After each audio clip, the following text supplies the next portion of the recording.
A marriage to a woman, if you ask a woman what marriage is, you think she would go, it's a union between two in front of God, and it makes us legitimate in the eyes of the Lord Jesus Christ. No, it's security. The bitch just wants to be able, in case you die, to continue to live and get money. Right. It's something. It's investment, and it's like, you know what? You'll get that when you fucking deserve it. And if you ask a lot of guys, man, their wife don't deserve. It's just they pussy motherfuckers get pushed up in a corner to that whole shit or get off the pot thing. Yep. But you're taking away my good years. He's like, I'm not ready to marry you yet. I'm not ready to marry you. You can go. You know what you can go do? Find another husband. And that's very hard to do because a man is a lottery ticket. You know what I mean? It really is. That's why women are in a rush, because they're like, look, lottery ticket, if you ain't a winner, I need to scratch you, see if the shit is bullshit, right? And then go try to find another lottery ticket. That's really funny. That's why they want to get married over a year or two. You're a scratch ticket, and it's like you're not a look. If you ain't gonna marry me, man, this ticket's no good. It is an expiration. You don't want to leave it unscratched in the glove compartment for that long. Exactly. Yeah. And then they go, if you don't do it, then I gotta go start playing the lottery again, because they don't have their own skill base to like go and get a man and make him want to marry her. And the older the girl gets, it's not like she's getting the set for life tickets anymore. Exactly. She's getting those little, you win $2 here, $5 there. It's athlete. Women have to look at themselves as athletes. It's an age. There is an age thing. There, like I said, you come into the basketball league when you're 19, you can jump over everybody, you can run faster than everybody. But when you get 30, man, you cannot. The games you play, you have to learn different skills. You have to learn a little stutter step. You have to learn how to cheat. You have to learn how to outdo. But if you trying to be 35-year-old woman and you try to run with LeBron James and you try to run with Kobe Bryant, you're going to lose and your age is going to show. So you have to learn skill levels over the years, and they never do. Your wife, you're doing better. You learn. You got a happier situation. You are happy despite paying her, and she's miserable because she doesn't have the skills to get another guy. She's not going to find another guy.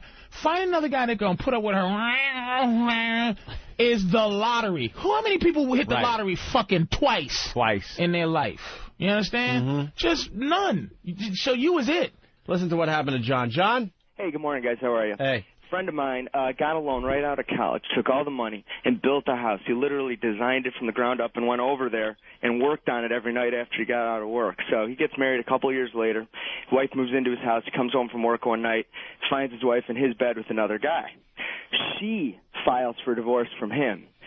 First thing the judge does is tells him, my friend, to get out of the house. Get out the house. Yep. So the woman naturally moves in with the dude.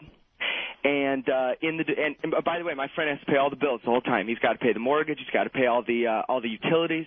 So this bastard can live in his house that he built with his still current wife at that point. Divorce gets settled. Naturally, the woman gets the house, moves in with the guy, of course, and they got busted out. They couldn't pay the mortgage, couldn't pay anything. They moved back in with this dude's mom. And so the ex-wife and the guy are living with the mom. And his house is up on the market, the one that he built. Broke.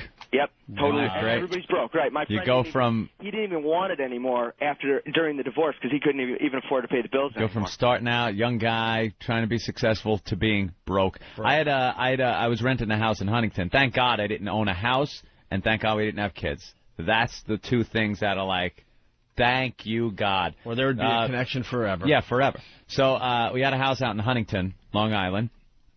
And after the $40,000 thing happened, I'm like, there's no way I'm going to now call her up and ask her for my possessions in the house. Right. Because those things are now hostage that can be used to negotiate. I didn't have a lot of things, but there were some things I wanted, my computer equipment, a few toys, little things like that. So I waited till she was gone one day, went to the back door, smashed the little window out, and crawled through there and got my stuff, loaded it into the truck. But here's the kind of criminal I am. Here's the kind of bad guy I am. I swept the glass up, sealed the hole back up so the cats wouldn't get out, and left a note. And she was pretty much raping him at the time. I should have left the cats hanging on the shower curtain rod. You did the right thing. You did the right. The one weapon against women that men don't have to understand, the one secret weapon is not to care. Even if you do, you pretend like the guy who finds his wife fucking in the bed. You go, whew, thank God you did this. Now I can get out of this whole situation. Oh, the not care. It may backfire from time to time, but hey, you're fucking another guy. Oh my God, thank God I was waiting for you to get some more dick so I can leave you. It's just they can't function when you don't have a drop of feeling about them. When you don't have if you had gone, oh, thanks, sweetie. You know what? I should have did this before. You deserve more. I'm just gonna give you what the courts give you, but it's costing me less in my soul than it is paying you. So it's like, freeze my soul, you can have the money, enjoy your life, and I could just get me another woman that I'm happy with. Woo! Thank you, Pumpkin, for being a cunt. Let's go to Dugout Doug. Doug! What's going on? Hey, Patrice, yeah, I kind of did something like that. I didn't involve the court or anything. When my ex-wife confronted me with the pictures of me leaving the hotel room with my current girlfriend, wow, she just looked at me in the eyes and said, we can work things out, baby, if you just sign these papers. As I signed the papers, she never, ever went to a single counseling session with me. She took me for everything, and I was a crushed, broken man. Jesus. And I gave the excuse. It was great. I gave the excuse when she asked me just what I was doing in the hotel room, because she had a private eye follow me. I told her that we were both tired during work, so we went and laid down at a hotel room during a lunch break. I laid in her pussy. And I fully expected her to believe I had arrested somewhere. As well. Why's your face smell warm, like a safe vagina? place. Oh, I just fell asleep right on my face, right on her pussy. I needed a warm, safe place for my dick. Let's go to Megan in Boston. Megan! Hey, how are you? All right. I need to know how Anthony met this little charming douchebag. Wow, jeez. A little harsh. The ex-wife? Let's see. Let's say, oh, God, it was through my really brother. Sad? Yeah. That's who you have to blame for that? Yeah, she was like banging my brother or something. This was your brother's fucking My side? brother's throwaway. Your second? Your brother's seconds? You envious motherfucker. You was covered in, though, while he was fucking her, though, right? She was looking real hot. No. Even her drunkenness was hot when your brother was fucking her. Where do you know? No. It just wasn't like that. You gotta know not to marry a chick that would do that, dude. Somehow, I didn't know shit back then. I was stupid. How old was you back then? Physically or mentally? I was, I was about, just entering my 30s, I guess. I was still late 20s.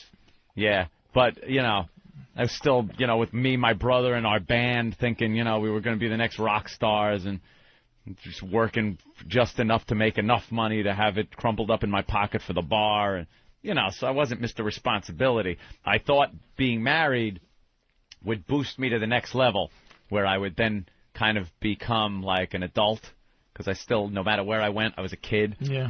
My mother and all her crowd that she hung out with at the bar she was tending at, like I would go there and I was always the kid. I'm almost 30 and I'm still like, hey, it's Rosie's kid, I was like, when am I not going to be a kid?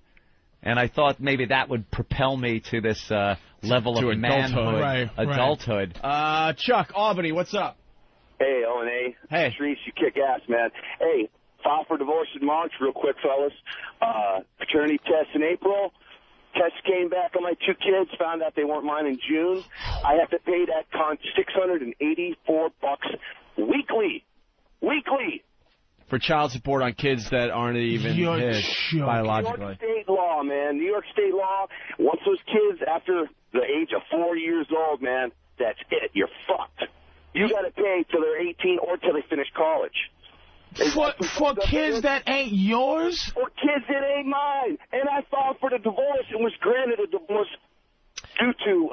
You know who's writing a book on this whole divorce in New York thing is Alec Baldwin. He's had it. all that. He's jumping up and down all over the place. But he hates fucking Kim Basinger. Yeah, but he's hates her. exposing all this stuff we're talking about in a book. He's going to get a lot of attention because of the book, too. He's going to talk about the system, the lawyers, all that shit. Well, something needs to clean up, man, because I got granted a divorce on adultery and fucking mental cruelty, and she still got that cat. Wait, do you love the kids, though? Yeah, I love the kids, but goddamn, But he doesn't love them that much. Yeah, goddamn sense. I love him enough to maybe get him some ice cream every once in a while, and they can go to Toys R Us for a toy, but I'll take him to Disney on Ice once a year, but fuck. I love him, but I don't love him. That's right, fuck that. kids, 24%. I started putting cancer in their food. All right, Chuck. Hey, guys, hey, you guys kick ass, man. Yeah, we know that. Thanks. Thanks, Chuck. We appreciate it. Let's go to Danny in Jersey. Danny. Hey, guys, you guys are awesome. Patrice, you rock. Listen, I got to thank Anthony real quick. Got out of a divorce, $2,500, no alimony. Jeez. But, Jersey's the best. Listen, guys, check this out. Anthony, Yeah. no bullshit. Hooked up with this Puerto Rican chick, right? Not sure, haven't played the game in a very long time. I have to go home now to the wife, the ex-to-be. I'm saying to myself, my hands smell like cunt like you wouldn't believe. Figuring the shit out of her all night. What do? I use that spare tire in the back that I blew out, rub brake dust all over myself, and straight to the shower. Straight to the shower. Don't come near me. Oh, I'm filthy. Oh, don't come near me.